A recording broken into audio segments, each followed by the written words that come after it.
Welcome to Kenton Teaches. Enjoy the video. You're starting now. Open your contacts or phone app and go straight to the list. If contacts come from multiple accounts, tap Accounts to filter to the one you'll edit so you avoid accidental deletes.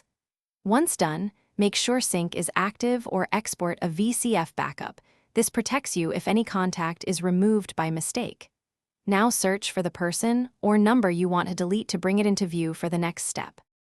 With the contact open, tap Edit to access fields.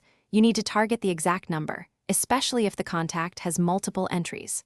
Once in edit mode, tap the delete icon next to the phone number or long press and choose Remove.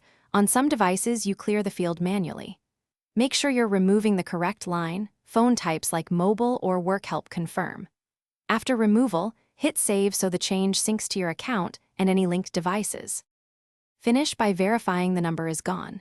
Search the contact and scan recent calls. If the number still appears, force a sync in settings or toggle the account off and on to refresh server data. Make sure any linked apps aren't re-importing it. Disable auto-import in social or messaging apps temporarily. If you accidentally deleted the whole contact, restore from your exported VCF or cloud backup. Otherwise, re-enter the single number manually. Thanks for watching. Please subscribe if this video was helpful.